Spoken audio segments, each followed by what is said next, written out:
m'appelle Aziz Hussein Taïq, enseignant de français, cycle primaire. Aujourd'hui, mes chers élèves, on va voir une leçon d'orthographe qui s'intitule, comme vous voyez, le genre et le nombre des noms. Avant de commencer la leçon, on va faire un petit rappel concernant le nom. Qu'est-ce qu'un nom? Le nom est un mot qui désigne ou qui nomme une personne, un animal ou une chose. Exemple, chien, chaise, Mohamed. Après ça, on va voir les types de noms. Il y a deux types de noms. Il y a, comme vous voyez ici, le nom commun.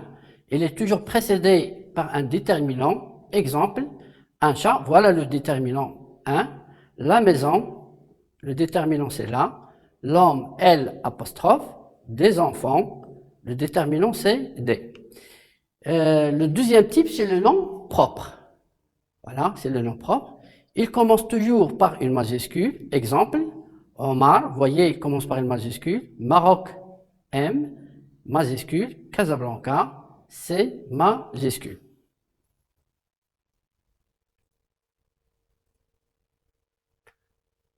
Comment reconnaître le genre et le nombre d'un nom? On commence par le genre du nom. Le genre du nom, comme vous voyez ici, concerne le masculin et le féminin. Quand on parle du genre du nom, ça veut dire est-ce que le nom est masculin ou féminin. Donc, le genre du nom est indiqué par le déterminant qui l'accompagne. Exemple, je vais vous donner deux exemples. Ici, on a un chat. Le déterminant, c'est 1. C'est grâce à ce déterminant qu'on peut définir le genre ou déterminer le genre du nom. Donc, le genre de ce nom est masculin.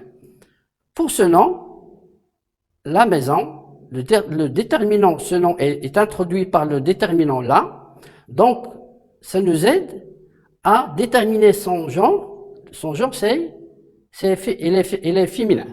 Donc, une petite remarque, c'est un nom féminin se termine souvent par un E, comme une casserole. Vous voyez ici, un E. Une fille. Un nom masculin se termine souvent par une consonne. Souvent, ça veut dire la plupart des fois. Maintenant, on va voir le nombre du nom. Ça veut dire le nombre du nom. Le nombre du nom, il s'agit du singulier et du pluriel. Ça veut dire, est-ce que le mot est au singulier ou au pluriel? Quand on dit le singulier, ça veut dire une seule chose. Le pluriel, ça veut dire plusieurs choses. Ça veut dire à partir de deux. Généralement, on ajoute un S au nom pour indiquer le pluriel d'un nom. Exemple, cartable. Vous voyez ici, on a S à la fin. Garçon a S à la fin. Fille S à la fin. On dit généralement. Parce que, pourquoi on dit généralement? Les noms qui prennent S à la fin sont des noms au pluriel. Mais, parfois, on trouve des noms qui sont au singulier, mais ils prennent S à la fin. Vous allez voir ça avec le temps.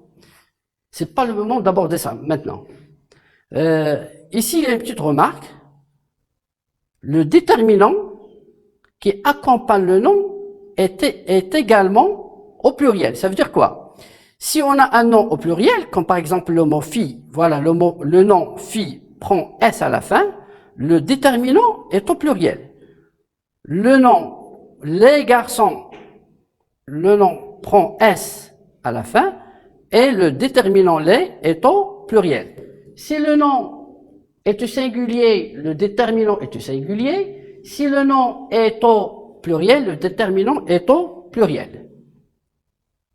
Après ce qu'on vient d'expliquer, vous pouvez retenir ça.